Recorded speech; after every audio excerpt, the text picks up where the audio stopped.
that mountain over there. It's sort of got a flat top from over here, but yeah, that's where we're heading. Just me and Brendan. Brendan on the "Is this the greatest adventure bike in the market?" 701 Brendan. Pretty warm today, so we're going to go up into the hills. Not going to go too far today, and just sort of just find a cool spot to camp. I'll grab a couple of beers on the way through Hayfield, and yeah, just have a bit of a quiet one, a bit of a loop home tomorrow. Nothing too adventurous today. Got a beautiful vista, that one. I always love it.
We've had an equipment malfunction.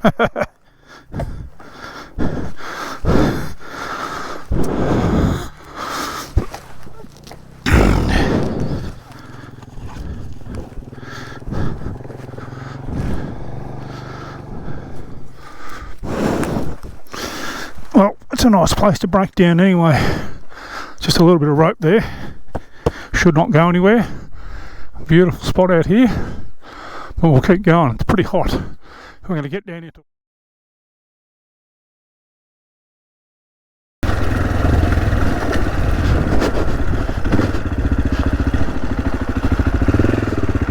a few people have gone bush on that corner, I can tell you.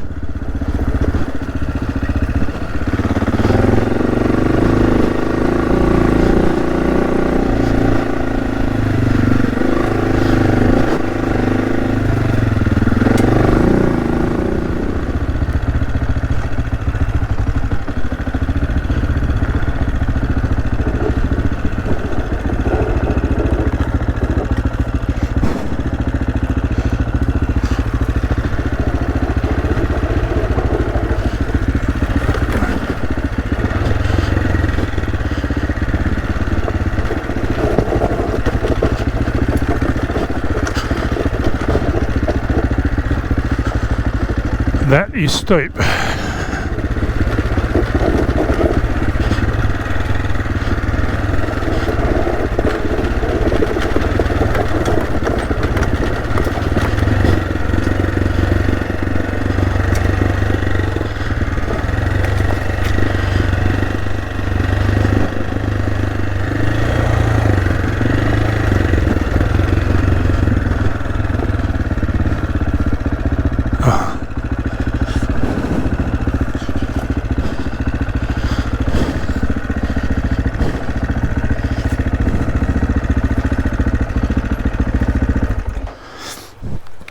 Well, that was my first camp spot.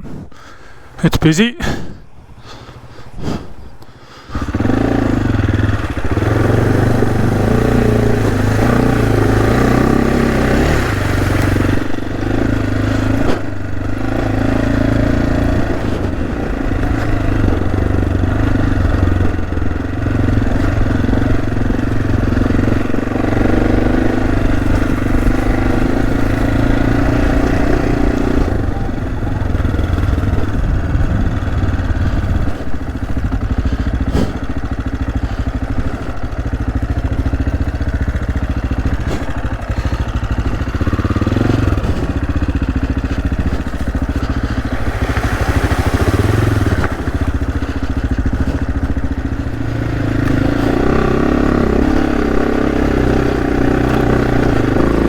Bloody hell.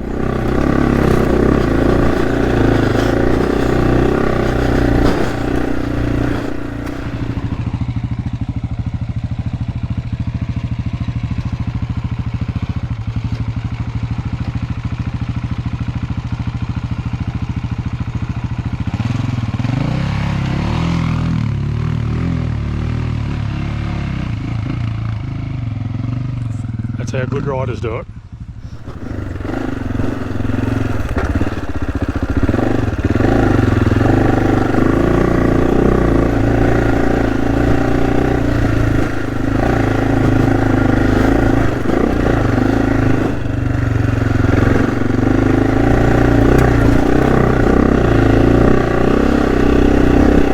Yeah, we don't know what to do now, because all the spots I thought we could camp at are chock-a-block, and any spots I know around here are very popular, so that's why I went to those ones. Feathering of the clutch.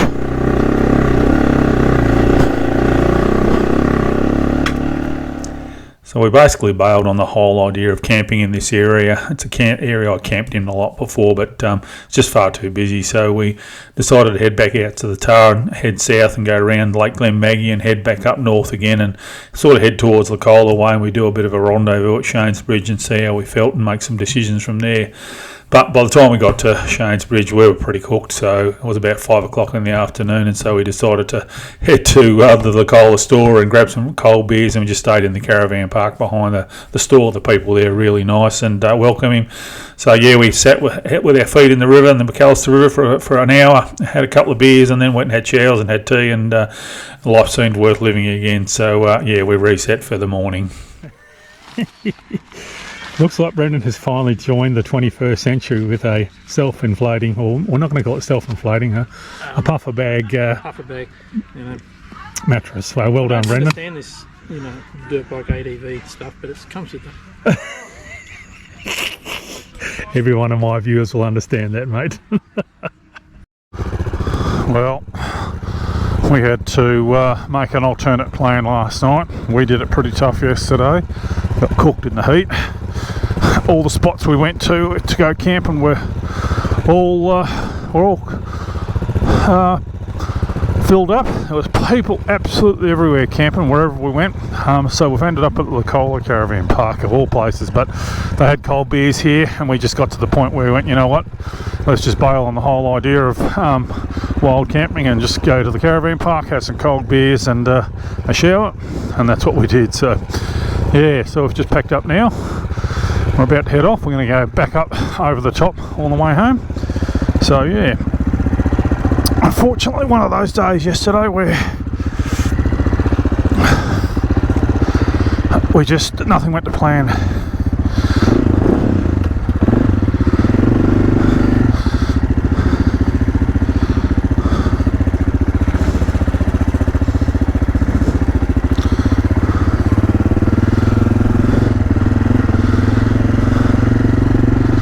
So you get those, all part of the adventure, as we say. So yeah, we got in here about 5:30 last night. We were pretty cooked. The track we went on yesterday was chewed out, to say the least. So I had one of the hills I had 3 goes at. So yeah, just seeing if the fuel's open. What time are they open?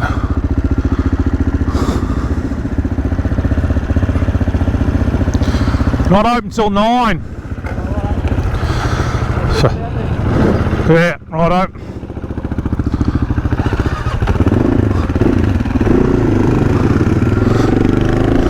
So yeah, we're just going to do a loop. Home's back over that way, so we're just going to do a loop up here. The Jamison Road's closed, but there is a diversion around this part of the road.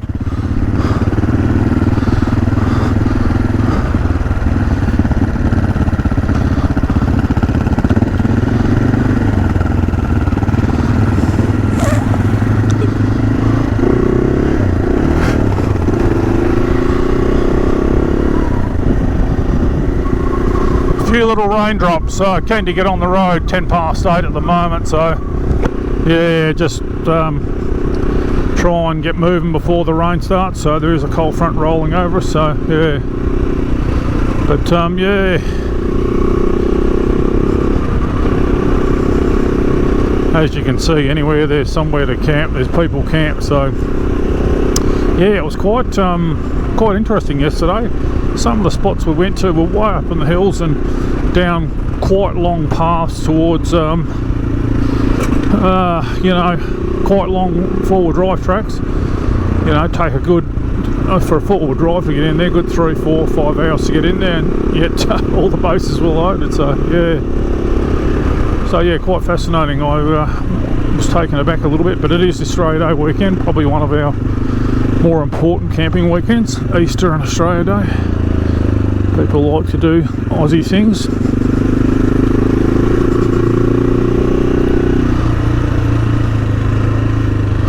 But yeah, anyway, we were doing it pretty tough yesterday. The rivers, this track we did, the rivers, we crossed the rivers about, probably 20 times all up. No, maybe not, maybe 12 times, but yeah, none of the rivers were too high. We only walked through one, but that was one good thing. But yeah, the tracks, and I've ridden them a couple of times before, but a long time ago. Man, they were chewed out.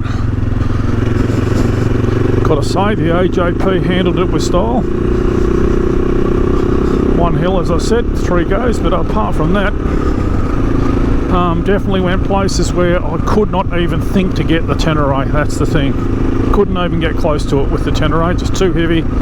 On the same tyre patch, trying to drive a plus 200 kilo,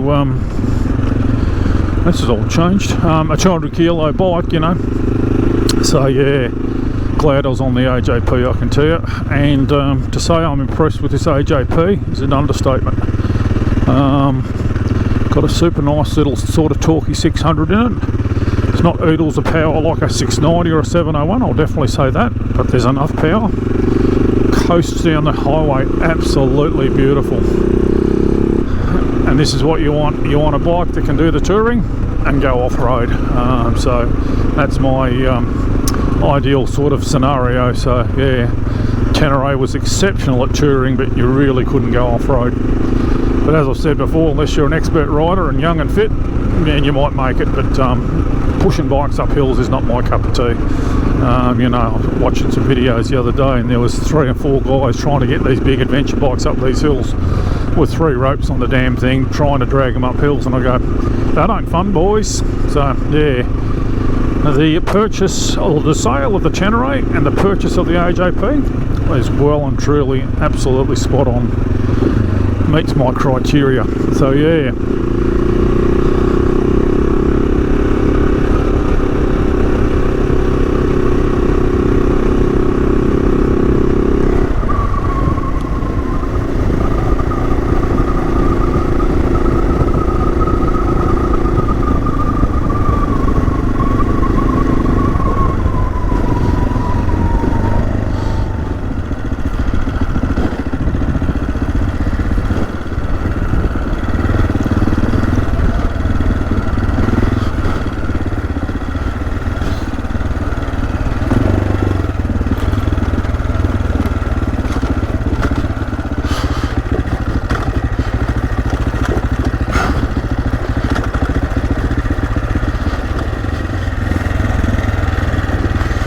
She's very, very slippery underfoot. Actually having to use a bit of front brake, which is not ideal.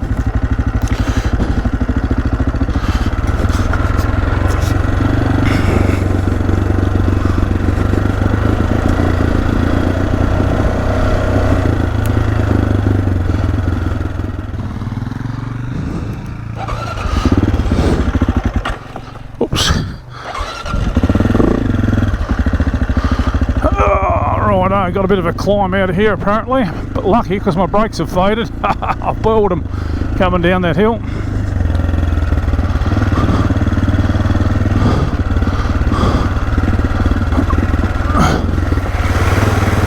That'll cool them down a bit.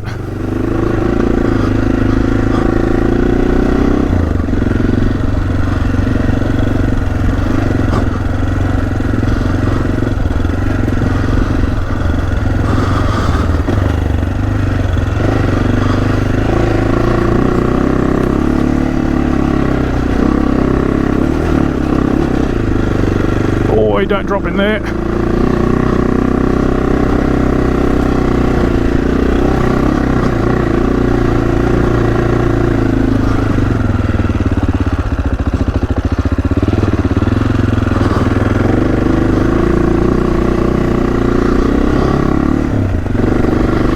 What goes down must come up.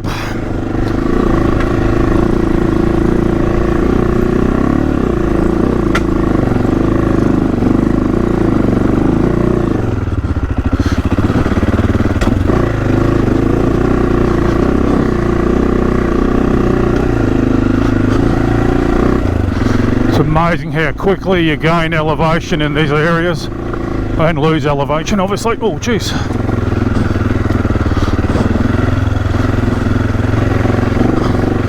Very loose, very loose.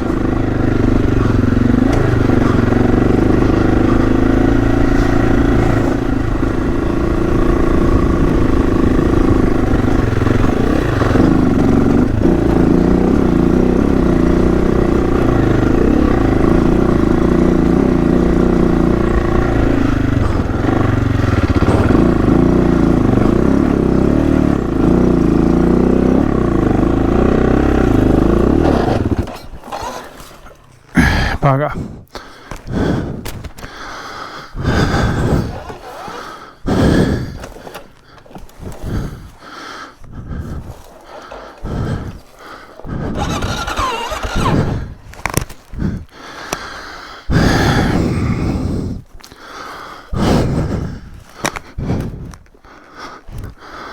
Bugger.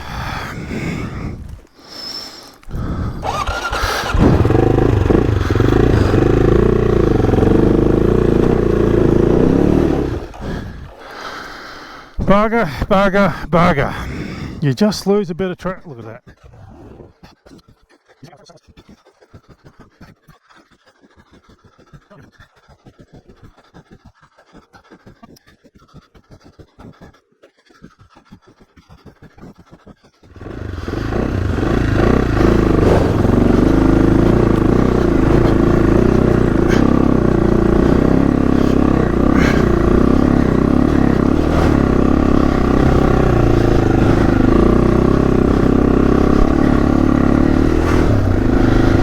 You lose momentum on those hills, you're knackered. You just can't get traction to get going again.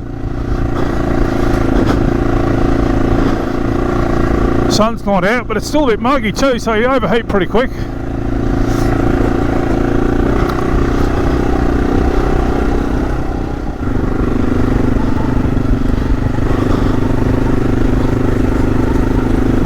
Well, getting a bit of fuel anxiety now. The gauge is not showing anything. I think I'm going to have to borrow a bit of fuel off Brendan somehow. It's trying to rain on our parade as well too, so we'll get up on top of Mount Useful and do a bit of fuel transfer, I think, and Brendan's kindly offered to transfer some fuel from the Exxon Valdez. So yeah, but yeah, just hope we don't get over the ridge and run into the rain. It's as we're getting up a bit higher here, we're just starting to get a bit more rain, so anyway, it will be.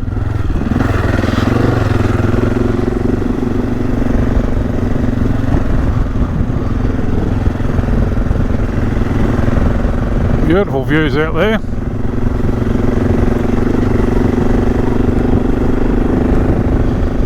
Back of Mount Bulwer, I think Thompson Dam down there, I think.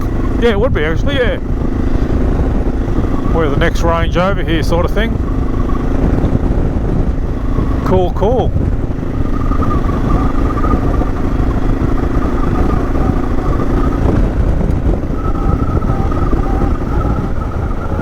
How good is this? Oh, civilization. Oh, sore bottom. Oh, the boys on their big bikes.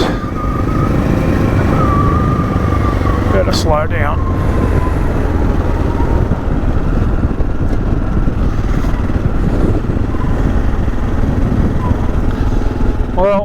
fuel light's been on for a fair while, peeps. I don't know what's going on. I'd say I would have done 50k since the fuel light's been on. So yeah, kinda cool. So yeah, we just pulled into Walhalla and had a coffee and ham and cheese toasted sandwich, which was absolutely beautiful. Just getting the bike trained nice and early on how to find bakeries with vanilla slices and nice coffee shops. So it's all part of the training for the AJP. So yeah, and then of course we just tootled home from here, but we did actually run out of fuel on the AJP about 20 k's up the road just at Erica, and so yeah, that gave me a range of 350 k's. So yeah, pretty happy with that out of the 17 litres. So that tells me exactly how far I can get. So that was a good result in a lot of respects. We just borrowed a bit out of Brendan's bike. He's got a 28 litre tank, so plenty of range for him. So yeah, but yeah, very happy to get 350 litres out of any tank. So that was good. Very pleased with the AJP. Obviously, I went places today that and yesterday that just couldn't got into with the Tenere, just too heavy a bike with too small a tyre patch, so to speak, you know, and just wouldn't have been able to get up some of the hills and down some of the hills on the Tenere. So that's where the AJP excelled. So just that bit lighter bike and just that bit more agile and fuel much lower in the bike. So yeah, very good result. Very pleased with the AJP. So obviously I'll do some bike build videos and weigh-ins and all that sort of stuff over the coming months, but just wanted to get it out on its first run. I've had a bit of a play with it, stripped it down and cleaned her up and that sort of stuff. And yeah, so far so good with the AJP. Very pleased with it. So yeah, but anyway guys, we head home from here. I grab a coffee as I said, and yeah, so we'll wrap it up there. Thanks for watching, and we'll hope to see you out in the trail soon.